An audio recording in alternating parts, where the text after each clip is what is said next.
Hello everyone, so today we will do an unattended install of the VDA agent on multiple Windows 10 machines, and we will do it with Ansible. This can be also be done through SCCM, but yeah, we have Ansible. Let's do it with Ansible. So first thing, please check out my video about the Ansible Kerberos configuration for WinRM, because I'm using that to be able to communicate with the Windows, the Microsoft Windows machines. I have two VMs, two Windows 10 VMs. They are a fresh install, so they do not have Citrix on them. I have enabled WinRM. So we have WinRM through, and the communication goes through Kerberos, so that we can use Active Directory accounts to configure the VMs. And yeah, let's try unattended install. I will log off from the VMs because I did see that because they are single session, they do not like when you are logged in and you execute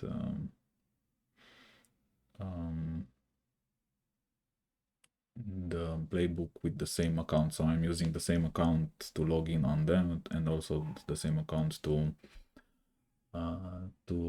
configure them through Ansible. Maybe I'm lazy, I should use a different account, but yeah. So I just logged off, but they are still powered on, and they are waiting to be configured. Let's see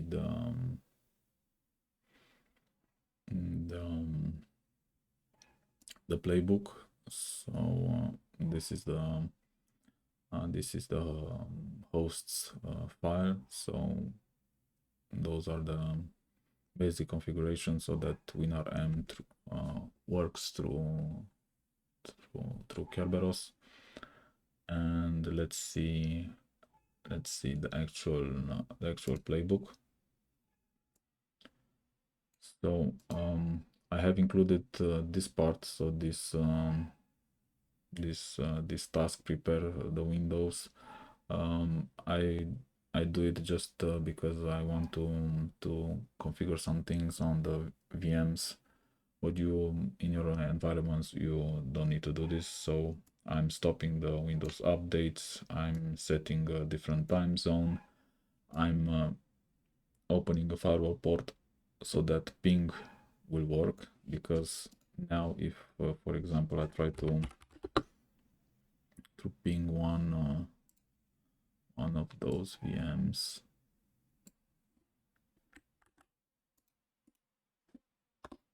I'm not able to ping them because they have the firewall opened, and it doesn't allow us to ping it. And the second thing, I don't even know if this is enabled, but I'm stopping it anyway, the hibernation mode. And the last thing, I'm also enabling file and print sharing. This is because I want to, for example, let's see it now. I want to access the VMs through like this, through the network, the VM drives through the network. So now, for example, this should not work because that firewall is not enabled, but we will enable it all in one go. you will do the tests one more time to see that everything is configured. And we will also see the, so yeah, cannot access, that's correct. Okay, we will also see the time that changed. Okay, next is the copying of the VDA software itself. So I did not manage to do it in another way, so I'm just I had to mount the share on temporarily on each VM, and then create the folder where I want to copy the VDA, and then copy the content from the share to each server, and then of course delete my I will delete the mounted share. Let's go and see the share, of course.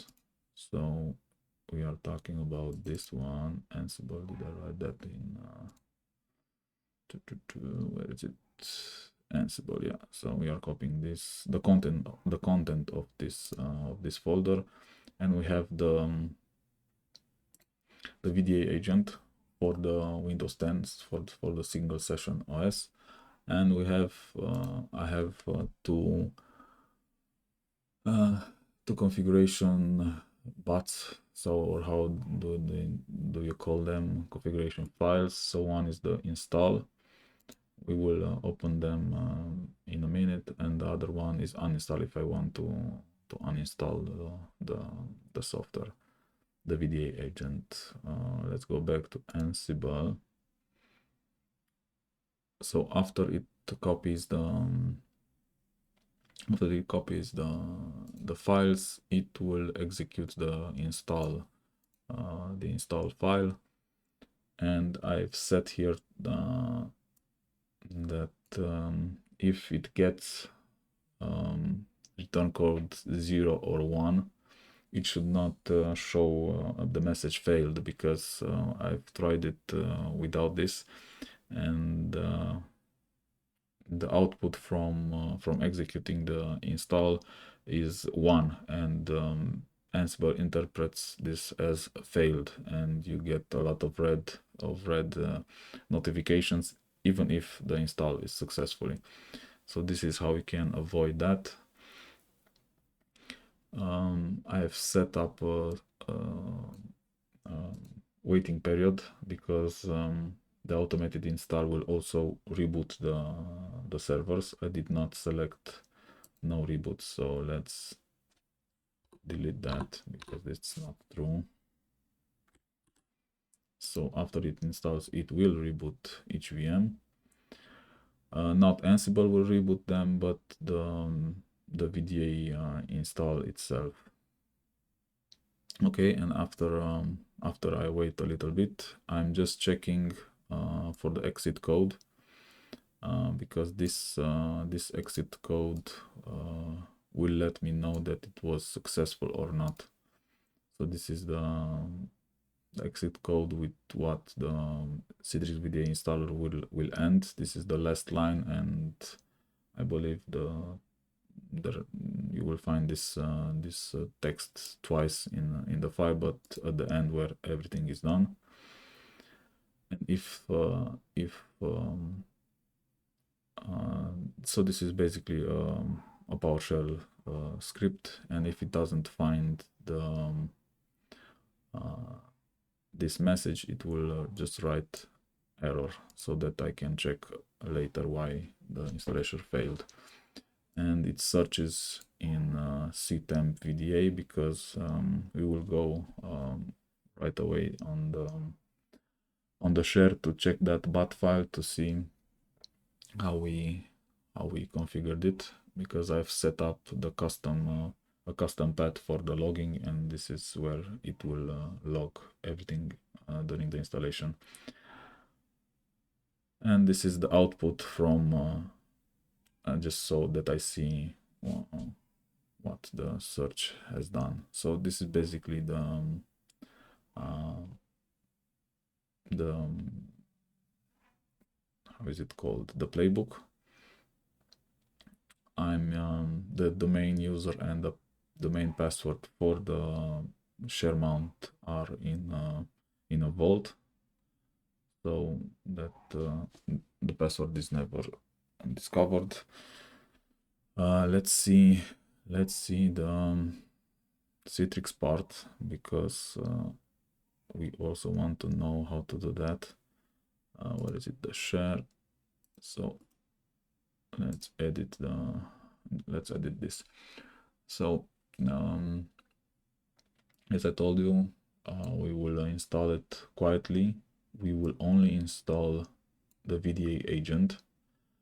We enable the firewall ports for all those for the communications. We automatically add our controllers. So I have two controllers, controller DDC1 and DDC2. I'm disabling the experience metrics. I'm also installing remote assistant, and I'm also want to install Citrix Profile Management and Citrix Profile Manager VMI plugin. And as I told you, the custom log path is Citrix VDA. All these informations you can get from this nice article. So install VDAs using the command line.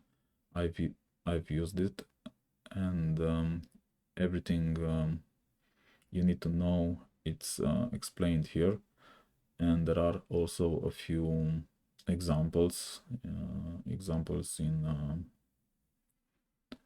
at the end of the article, so I recommend you to also read this. And here also the remove all. As you can see in my share, I have also a removal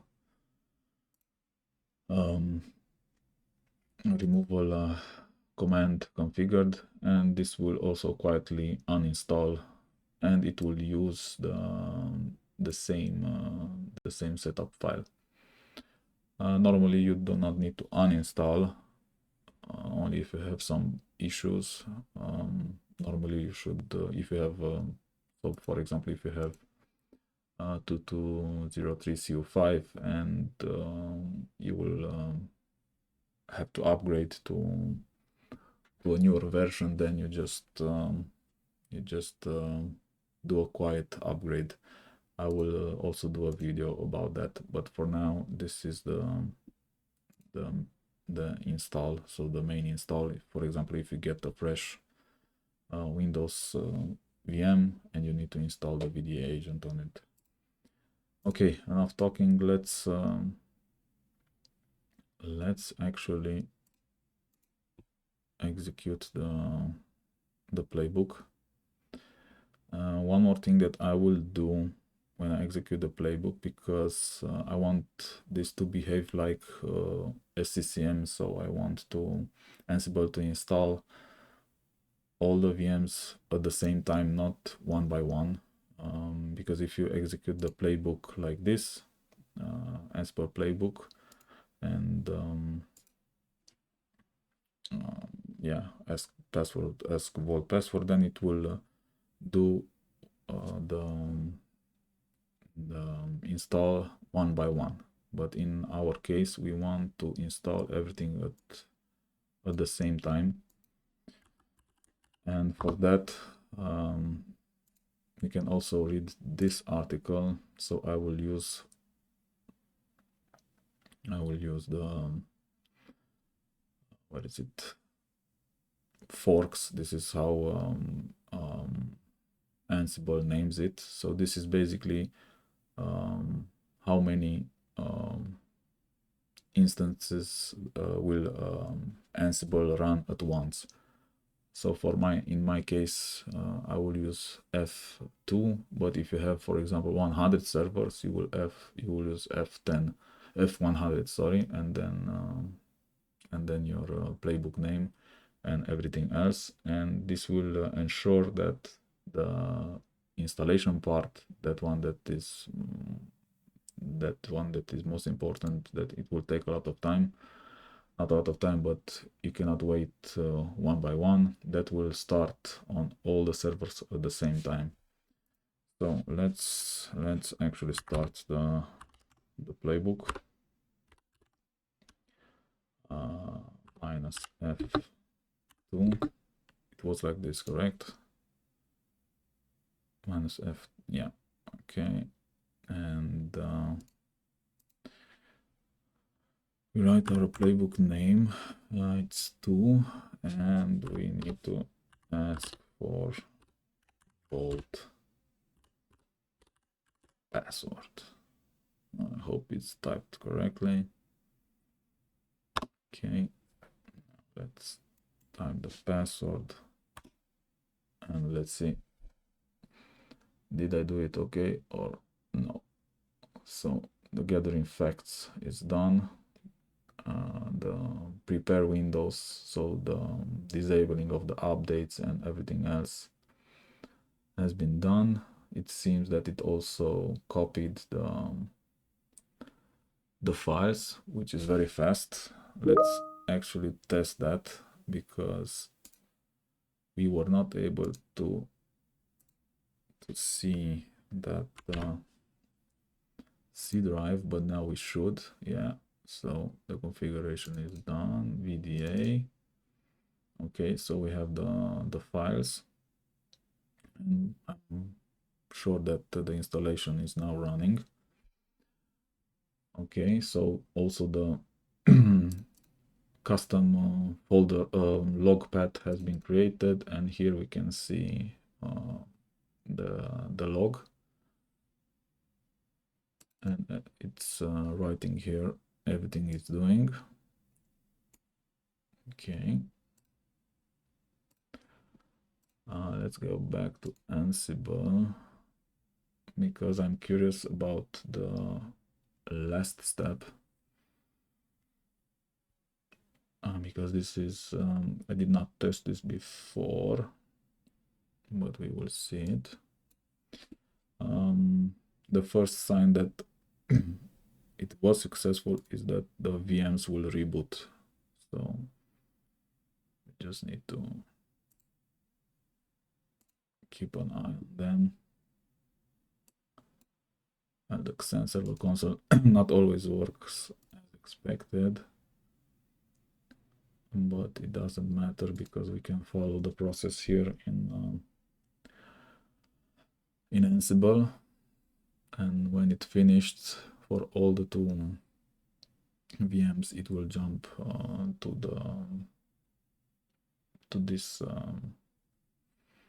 this task, and it will sleep for 3 minutes, and we will have time to check it. We can also, meanwhile, we can also check the ping to that VM. So it was, how is it? Because that ping was also not working. Okay, now it's working. So it seems that the task 1 with all those configurations has worked. Let's go back to our, okay. Let's wait for the install, because this will take a little bit of time. We can also see here. Let's go refresh. And when it's finished, we will see it's not yet finished. We will see that that exit code.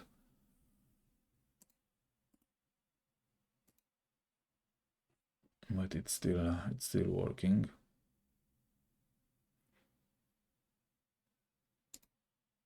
Okay, let's wait a little bit. I don't know, it's something about somewhere about 5 minutes. Shouldn't be longer.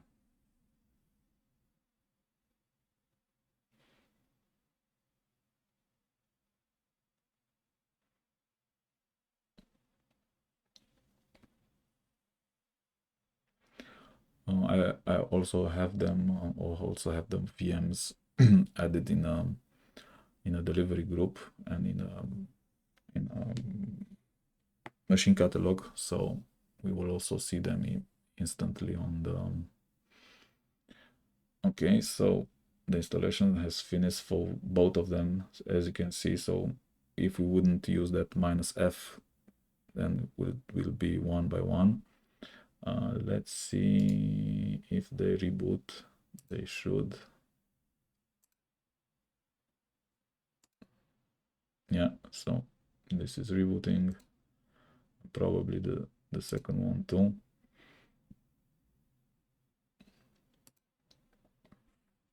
Let's see. Yeah, the second one is rebooting too. Okay, and this will just wait. And it's good that I gave it 3 minutes. In a productive environment, I would set that for more, at least 7 to 8 minutes, because personal experience, they will boot much slower than in your home environment, even if they are virtual machines. Okay, let's go back to the share. So refresh, we should still be able to, yeah. So I just want to show you that that exit code. So this is the exit code that I'm looking for, and if that PowerShell script will find it, it will just write the message on the screen that it was successful. And if it doesn't find this exit code, it writes that there is an error, and then I can check that VM what was the problem for it, why was why the install failed. Okay, so this is just waiting, but I believe we can already see, because I view machines. Okay, so they are already registered, so they are up, they are operational. Let's see. Let's start a session, or let's wait for Ansible, or we can trick this to go faster and to early continue, Control C and C. Okay.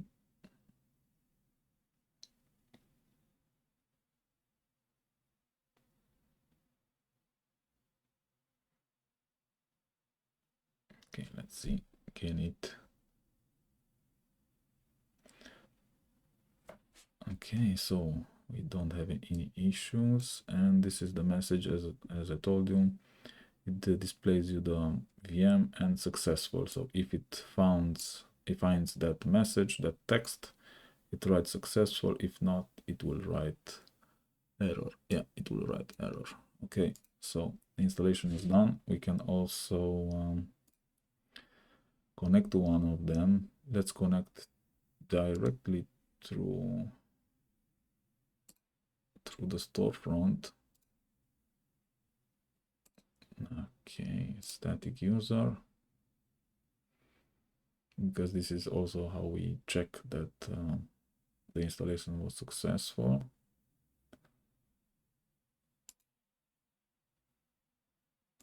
Okay.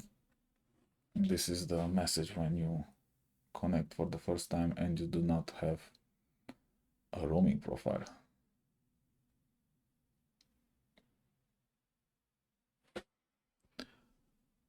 Okay, so the VDA 100% works. Let's see, yes, do we have